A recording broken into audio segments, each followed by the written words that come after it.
They thought she was dead. The plague had swept through the town, leaving corpses piled high, and no one dared risk a mistake. A body that even looked lifeless was sealed away before infection could spread. So they lowered her into a coffin of stone, heavy and final. The lid closed, the hammers struck. Her grave was meant to be eternal, but death had not yet claimed her. When centuries passed and the coffin was broken open by chance, what the diggers saw froze their blood.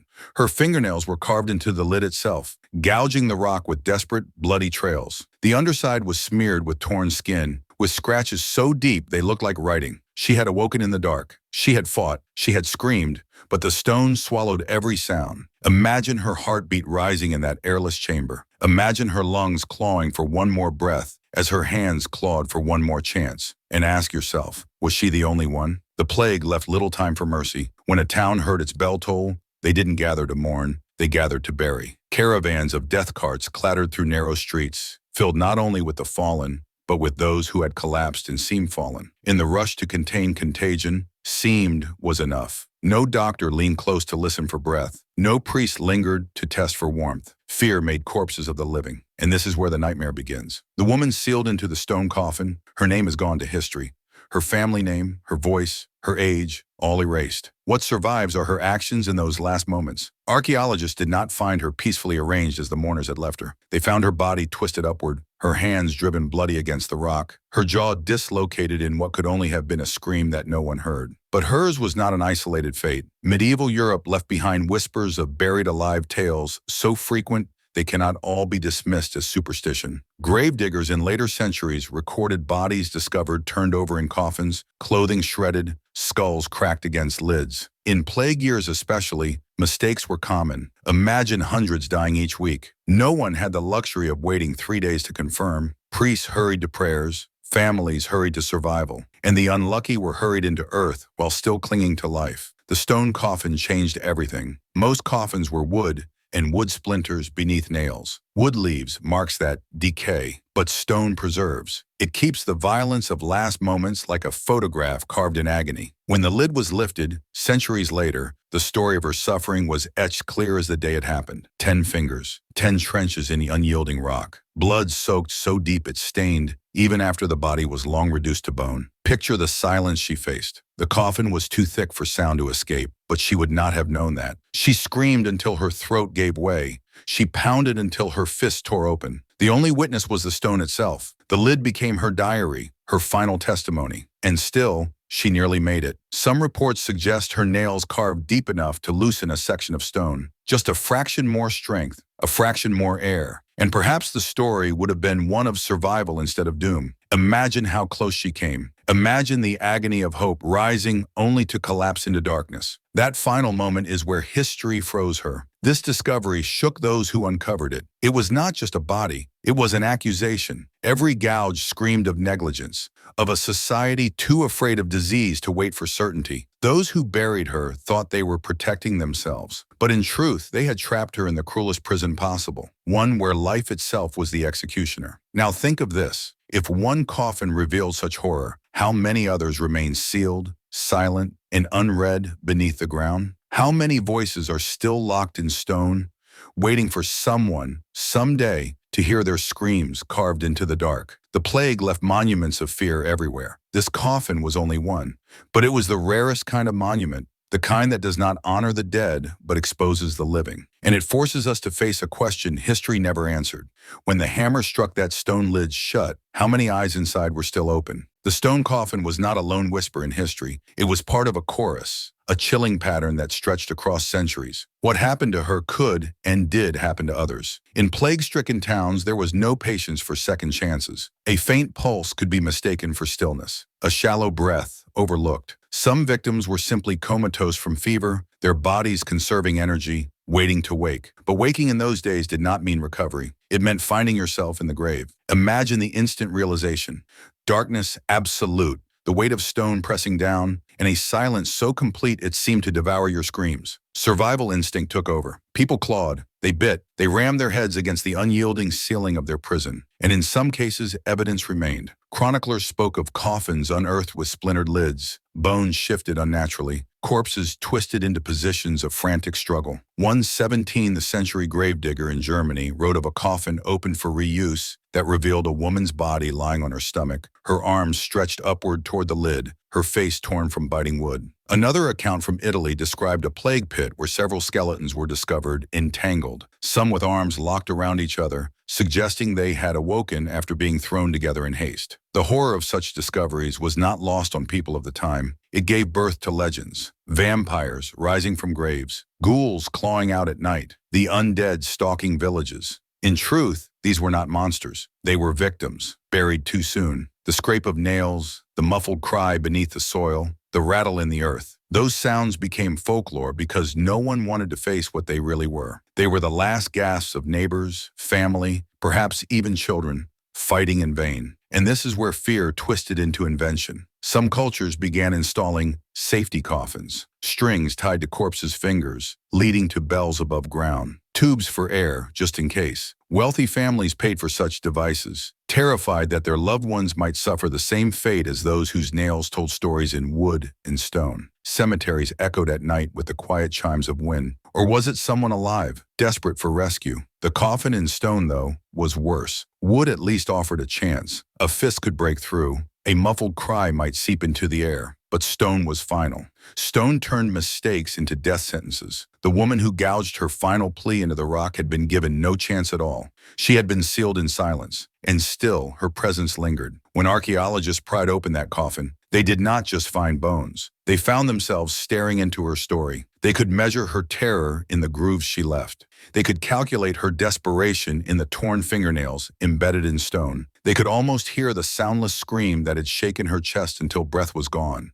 The discovery carried with it a revelation. How fragile the line is between life and death when panic decides, not patience. How many were entombed alive not because they were dead, but because others were afraid to wait? Fear of the plague killed as many as the plague itself. And yet, as terrible as it is, there is something even darker to consider. Those victims, buried too soon, became symbols of a forgotten truth. The grave is not always the end. Sometimes the end is slower. Sometimes it comes one heartbeat at a time, in silence, in the dark, with no witness but the stone. That thought haunted the diggers who found her coffin. It haunts us now, because in that stone lid lies not just one woman's desperate struggle, it lies the reminder that history is full of buried voices, silenced before their time, clawing still at the edge of memory, waiting to be heard. And when we hear them, when we look at the scratches carved into rock, we must ask ourselves, was her coffin unique or just the one that happened to be open? The stone coffin told a story with fingernails, but the terror it represented reached far beyond one victim. It became part of a fear so primal, so universal, that it shaped centuries of culture, the fear of being buried alive. Doctors of the 14th century admitted quietly that they often could not tell the living from the dead. Plague victims entered comas, bodies went cold, breath slowed to almost nothing. Families begged priests to wait before sealing graves. Priests refused. Disease did not allow waiting. The dead and the almost dead were entombed together, and soon the whispers spread. Tales passed from town to town of faint cries heard beneath fresh soil, of graveyards where shovels struck earth only to reveal claw marks inside coffins, of families reopening crypts for another burial,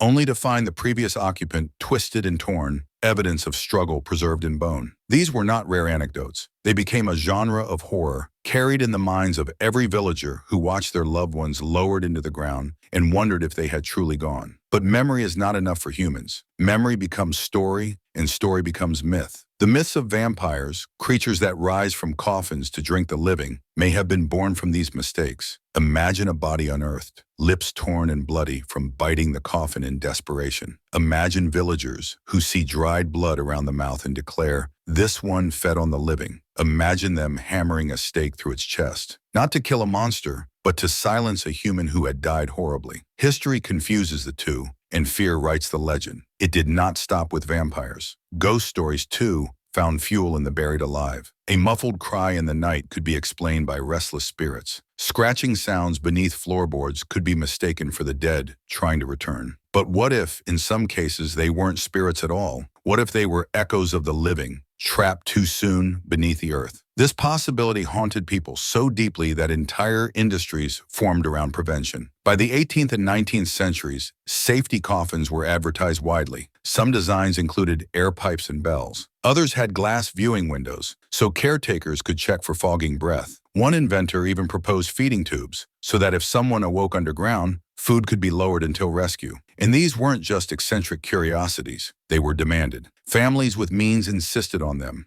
Fear of premature burial was so intense that it dominated literature. Edgar Allan Poe wrote The Premature Burial, a story that played on the very real terror of readers who knew it had happened before and dreaded it might happen again. But the woman in the stone coffin had no such bell, no such window, no such pipe. She lived in an age before fear had learned to prepare. Her coffin was silence. Her coffin was stone. And her coffin became prophecy for every terrified reader centuries later. Because beneath all the inventions and stories was a simple truth. Being buried alive is one of humanity's oldest nightmares. It is a death not by sword, not by fire, not by disease, but by neglect, by mistake, by fear. It is the kind of death that robs you not only of breath, but of dignity. Now consider the psychology. Waking in darkness, first you would think it is night. Then as your hands meet stone, the reality would strike. You are not in a bed, but a coffin. Panic floods your veins. You scream, but the air swallows it. You claw until your nails break, your fingers bleed. Your mind, desperate for reason,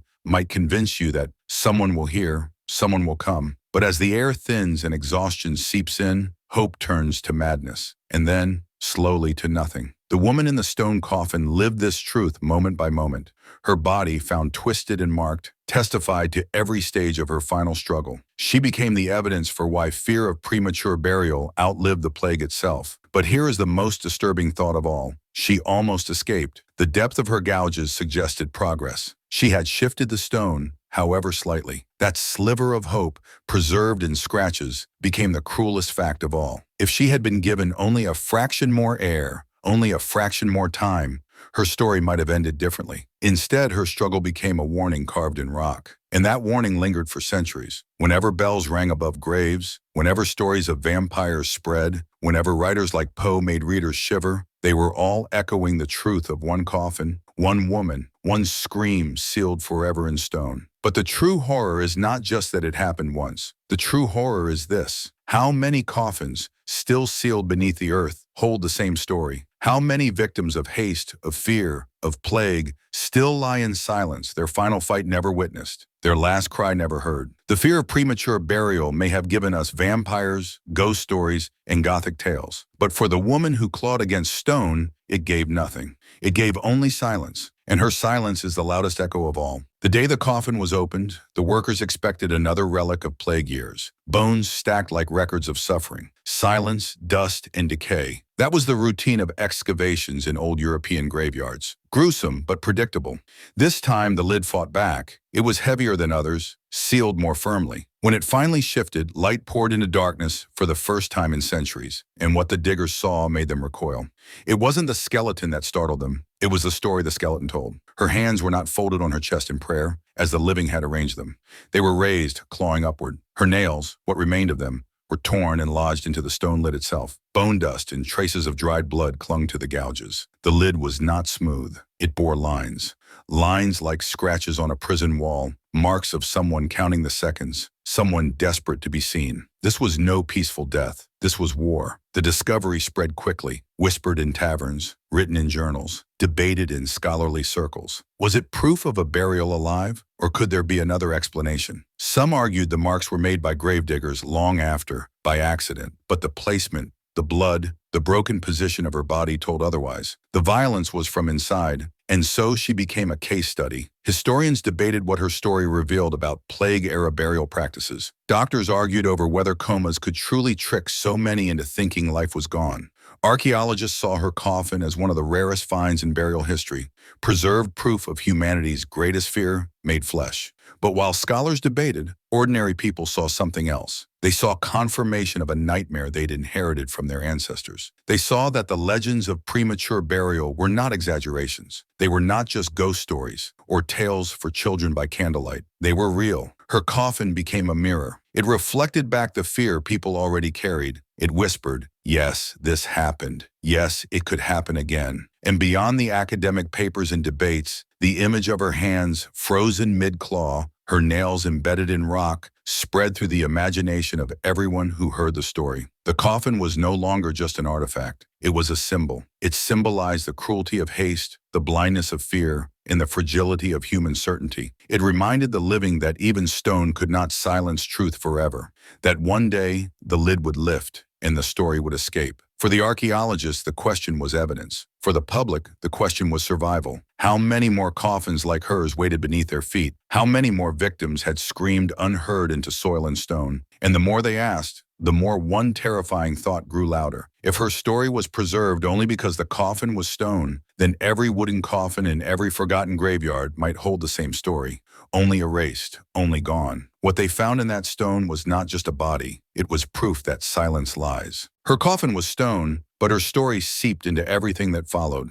It became more than archaeology. It became myth reborn in reality. Writers could not ignore it. The moment details spread, the image of torn nails against rock found its way into the pages of Gothic fiction. Edgar Allan Poe had already terrified readers with The Premature Burial, but her story gave that terror flesh. Suddenly, literature had proof. The shadows of crypts, the shivers of freshly dug graves, were not inventions. They were records. Artists, too, obsessed over the imagery. Paintings of clawing figures in coffins, lithographs of skeletal hands scratching at lids, illustrations of bells tied to corpses, all reflected a growing certainty that being buried alive was not only possible, but common enough to haunt collective imagination. And in those brushstrokes, in those stories, her struggle was repeated endlessly, over and over, each retelling a kind of resurrection. But the echo was not confined to art. It invaded medicine. Doctors began demanding stricter definitions of death. Hospitals introduced longer waiting periods before declaring the end.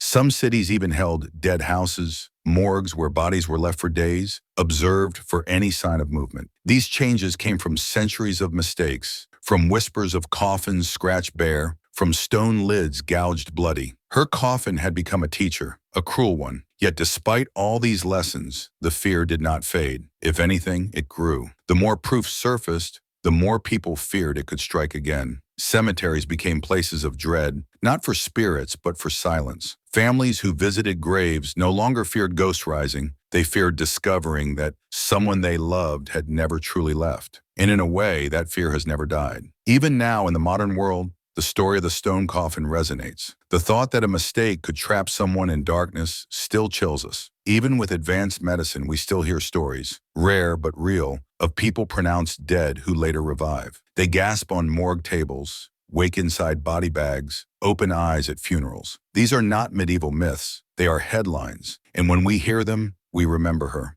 We remember the nails in stone. We remember the silence that betrayed her. Because her coffin was not just her prison. It was a prophecy. It warned us that no matter how certain we are of death, certainty itself is fragile. It warned us that fear kills faster than disease. And it left us with the most unbearable image of all. The possibility that beneath the ground, the silence is not silence at all. The echo lingers in every graveyard, in every coffin, in every story. Centuries ago, a woman clawed her story into stone. She could not speak. She could not escape, but she left proof. Her nails became her voice, her blood became her ink, and her coffin became a book that would one day be open, forcing us to read her last words written in agony. When the archaeologists lifted that lid, they did more than disturb a grave. They disturbed the silence we trust every time we bury our dead. They revealed that silence is not always final. Sometimes it hides struggle. Sometimes it hides screams. And that knowledge unsettles us because it forces us to face a cruel truth. Her fate was not unique. It was simply preserved. Every wooden coffin that rotted away, every grave lost to time, might once have held the same fight. Voices swallowed, stories erased. She is only the one we know about. The lid becomes a mirror. We stare into it and wonder, how many others lay beneath, their last moments spent pounding in vain? How many were declared gone too soon, sacrificed to fear, sealed alive because the living were too afraid to wait? We comfort ourselves by saying medicine is better now.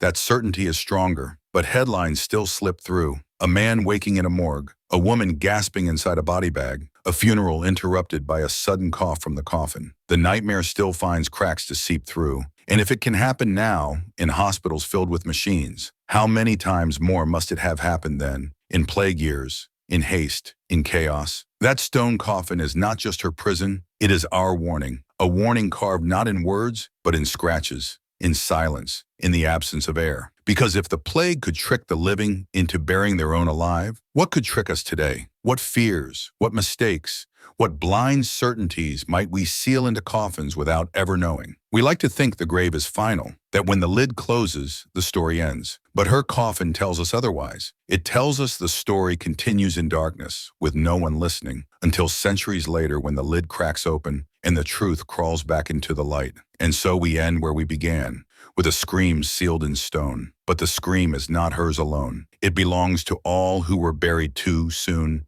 to all whose nails tore wood and rock, to all whose silence became their tomb. The question that remains is the one no scholar, no archaeologist, no doctor can answer. When the ground settles and the coffin is shut, how can you ever be certain that silence means the end?